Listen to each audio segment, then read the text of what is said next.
there, Maureen here, founder of the Mindsight Academy, neuro coach to executives, leaders, entrepreneurs, and a neuro leadership trainer using insights from neuroscience to help you deliver results by learning to work smarter, be in control of your brain, manage yours and others' emotions, change behaviors, flourish, and exceed expectations. Welcome back to another episode of Lead to Excel podcast. I am so thrilled to be with you today. But before we get into that, remember to subscribe to this podcast wherever you listen to it, because it will help other people find it and give them the opportunity to understand how they can rewire their own brain to enable them achieve their goals. So without wasting any more time, grab your cup of coffee or your drink or whatever that might be.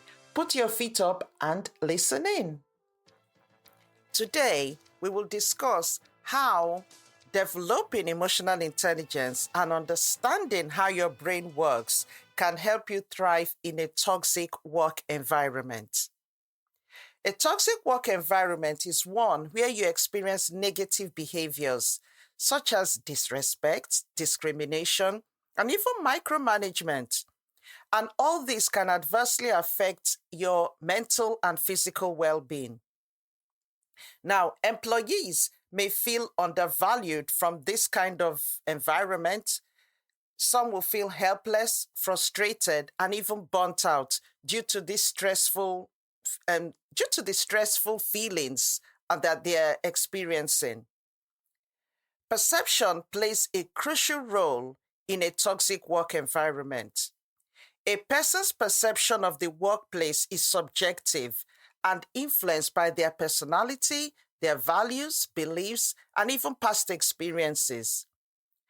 By changing your perception and mindset, you can learn to cope more effectively and even transform a toxic work environment into a positive and healthy one for yourself or for your team. So a person's past experience in other workplaces can influence their perception of their current workplace. If someone has experienced a supportive and positive work environment in the past, they may perceive a workplace with less positive qualities as toxic. On the other hand, someone who has experienced negative workplaces in the past may perceive a similar environment as less toxic than others, or vice versa as well. If you've experienced a negative workplace in the past, it could actually trigger you to experience the same emotions again when something similar happens in your current workplace. Moreover, a person's mindset and attitude can play a crucial role in your perception of your work environment. So in a toxic work environment, employees may feel that their contributions are undervalued, that their work is not respected or appreciated, and that they are not able to speak up or share their opinions without fear of reprisal. This can lead to a sense of helplessness, frustration, and burnout, as I explained earlier. Common signs of a toxic work environment include high turnover rates, low employee morale, frequent conflicts between co-workers or with the management, lack of transparency or communication, and a focus on blame and criticism rather than on finding solutions. It's essential to note that a toxic work environment can have a significant impact not only on employees' mental and physical health, but also on the productivity and profitability of the organization or team.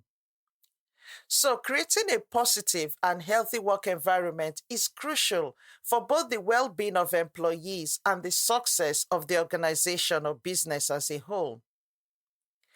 Emotional intelligence, we know, and I always talk about, is the ability to recognize, understand, and manage your own emotions as well as those of others. In a toxic environment, emotional intelligence can play a powerful tool for staying centered and managing your reactions to the negativity that you're experiencing or perceiving. Self-awareness is a key aspect of emotional intelligence, and by becoming more aware of your own emotions, your thoughts, and your reactions, you can actually better understand how you're being impacted by the toxic environment. One way to cultivate self-awareness is through mindfulness practices.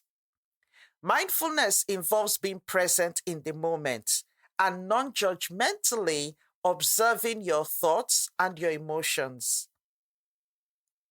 It's about noticing what's happening within yourself without getting caught up in the thoughts and emotions themselves. This can help you to become more aware of your reactions to stress and negativity and enable you to develop strategies for managing them effectively. It's crucial to recognize the role of your thoughts and beliefs in shaping your emotions. And if you want to know more about emotional intelligence, check out our course on emotional intelligence for leadership at the Mindsight Academy. It would help you massively in really building up your emotional intelligence. By identifying and challenging your negative thoughts and beliefs, you can reduce their impact on your emotions and responses. Cultivating empathy can also help you better understand the emotions and perceptions of other people, even when they're being negative or hurtful. This can help you maintain a sense of connection and compassion even in the face of negativity.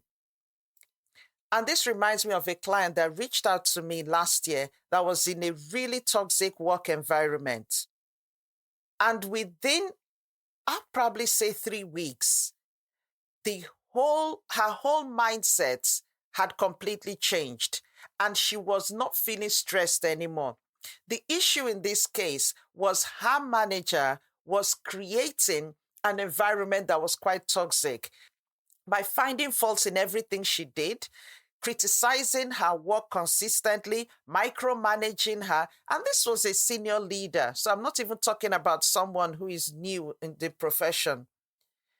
But with coaching and training, in fact, she did this emotional intelligence course, and with coaching alongside it, within 3 weeks, it had completely changed. It changed so much that her confidence came back up because she was really losing her confidence in the whole situation.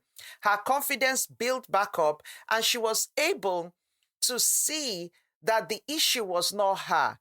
The issue was actually her manager was treating her that way because, one, the manager felt threatened, and secondly, it looked like the manager had low self-esteem herself.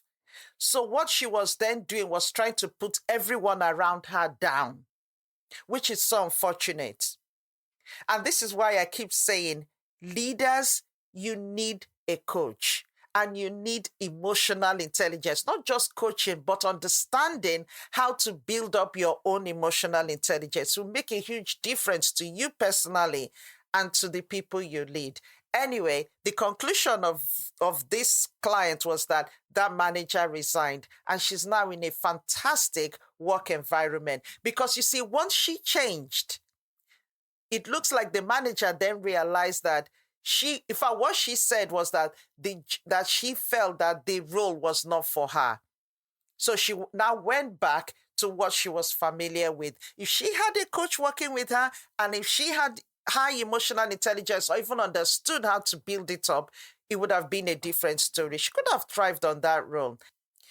Anyway, my client is thriving in her role now.